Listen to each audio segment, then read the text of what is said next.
So, this is the territory we are in now, where Luke Hughes of the New Jersey Devils is going to be the highest paid Hughes brother. And that update comes to us via our friend Ryan Novozinski, who spoke on NewJersey.com about Luke Hughes earlier the other day. He says here, things have progressed positively, relatively speaking, over the past few weeks. If we were to guess, we think Luke winds up with an 8-year deal with an AAV of $9 million. Ladies and gentlemen, Luke Hughes, for the next few years, is going to be making $1 million a year more than Jack Hughes, and 1-point-something million a year more than Quinn Hughes, one of the best defensemen in the entire NHL. He is one, if not number 2 on most nights. Quinn Hughes, everybody, is going to be setting himself up for a payday when you just look at the guys around the league that are going to be getting money. Now, here's the thing. Some folks have gone out there and said, hey, Luke Hughes, he hasn't done much to deserve $72 million already, but Jersey pays guys for potential. How much commission will he owe Jack and Quinn? Clearly leveraging the Hughes family and their success. If he gets 9, his agent is the best in the league. It's definitely 9 based off of future potential and performance. A lot of people are going out there and responding with somewhat of an overpayment attitude. He's worth about $6 million, Canucks Singh says. He hasn't even proved himself yet. Sign a bridge deal with him to see if he actually turns into the player he wants to get paid as. But here's the thing.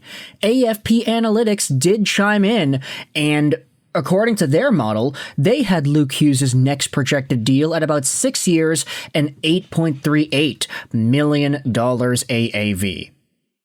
The Devil's State of Mind podcast said here, if Tom Fitzgerald can get something similar with an extra year, that would be a steal in their opinion. Well, how about an extra 2 years and an AAV of 9? How do you like them apples? So essentially, the numbers do back it up. Based off of what AFP is saying, Luke Hughes, at 22 years old, who recently put up 44 points in 71 games played in his first 2 seasons in the NHL, he's been pretty good. They're saying that the contract is fair.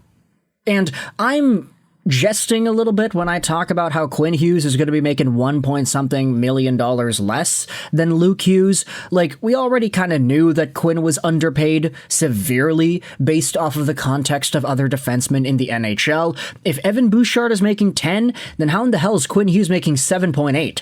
If Darnell Nurse is making 9, how in the hell is Quinn Hughes making 7.8? If Luke Hughes is making 9, how in the hell is Quinn Hughes making 7.8? The contract for Quinn was signed when the cap was a lot lower and the percentage of the cap was a lot higher for Quinn compared to what it is now, so obviously that plays a part into it. Also, it's the fact that Vancouver didn't realize that Quinn was going to be as good as he is right now. I mean, he signed this contract coming off of his entry-level contract, and to open things up with Vancouver, I mean, he was good. He was a really good player for Vancouver to start things off, but eventually after, that's when he started to shatter worlds and eat them like Galactus. So ultimately, Quinn Hughes is underpaid. We understand that. Jack Hughes, on the other hand, $8 million a year. This contract is quite interesting to look at with retrospect because we understand that he signed this deal out of his ELC as well. But a lot of people were more pessimistic about the way Jack Hughes was progressing straight out of his NHL debut, because the first 2 seasons of NHL play for Jack Hughes were not great. It was the year after, with a shortened season and an injury, which started to get Devils fans excited for Jack Hughes, and it's been no looking back ever since. 70 points in 62 games played the most recent campaign. He would have been at 100 points in 2023 had he just played the full season. So Jack is already in that echelon of players, and he's only 24 years old. He's really strong now. So for Quinn, I mean, this is the oldest and most underpaid guy out of the bunch. His contract expires in 2027. We're going to have to open up this can of worms about this guy re-signing with Vancouver or elsewhere by this time next year. But Luke Hughes getting in there with a $9 million AAV contract, oh boy. You could definitely say this is the NHL's rising cap influencing negotiations. I did find it funny that some of the replies go out there and say that, oh, his agent is the best agent in the league if Luke Hughes gets $9 million. $9 million based on future potential and performance. Yeah, I'll agree with that. It's not like Luke Hughes is a $9 million defenseman now. He's barely even better than Quinn Hughes now. He's not even better than Quinn Hughes now. He is absolutely not in the same stratosphere as Quinn Hughes now. But by the time Luke Hughes is Quinn Hughes' current age, he could be a lot better. And he could be in the $9 million territory echelon. It's just the cap is going up by such a significant amount that teams have to take advantage of that. And Luke will be probably in a spot where he's trying to take advantage of it too. It's just, we've seen this with his agent before. I actually wanted to refer to this. Is his agent really the best in the league? I'm not sure. This is because Spectre's Hockey from September 27th highlights a New Jersey Hockey Now article that dives into Luke Hughes' agent, Pat Brisson. Colorado Avalanche setter Nathan MacKinnon and Penguins captain Crosby are two of Brisson's clients.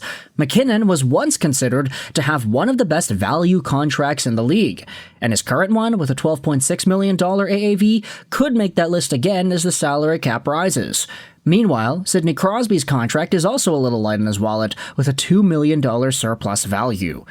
Jack Hughes, Luke's brother and teammate, is another Brisson client. His contract is considered the number one bargain deal in the league today at $8 million AAV. Luke's next contract could be an 8-year deal, but the AAV is the sticking point. His camp could seek a figure starting at $9 million or more to ensure he remains well paid throughout the deal. Now, of course, what is being discussed here is, hey, wait a minute, Pat Brisson usually gives team-friendly contracts with these superstar players. That's the thesis that is being proposed here by James Nickel on New Jersey Hockey Now. Crosby, MacKinnon, even Jack Hughes, all these guys are kinda underpaid. And so for Luke Hughes to actually get the $9 million AAV, if his camp is seeking 9 and Luke inevitably gets 9, that is probably a big win for Pat Brisson, uncharacteristically so, considering MacKinnon, Jack Hughes, Sidney Crosby. It's kind of an interesting discussion when you open things up with the agent, especially when you think about Luke Hughes and his party asking for 9 and maybe getting 9. In that case, it seems like the Devils really do believe that Luke Hughes is going to be that guy, that he's going to be more valuable than Dougie Hamilton in a few years, that he's more expensive than Jack Hughes. Jack, by the way, his contract goes on till 2030. If Luke gets an 8-year extension, his contract's going to go on till 2033. So the Devils are really setting themselves up here. I want you to let me know your thoughts in the comment section below. How does this conversation feel to you? The $9 million AAV price tag for 8 years with Luke Hughes. How does this affect the Quinn Hughes conversation? And what does that mean that Luke is now going to be paid more than Jack and Quinn AAV-wise for the next 2 seasons at the very least? Thoughts in the comment section below. If you like this video, please feel free to hit the like button. If you did not like this video, click that dislike button. Comments help out with the algorithm. I hope you enjoyed this video. Sign on, and bye.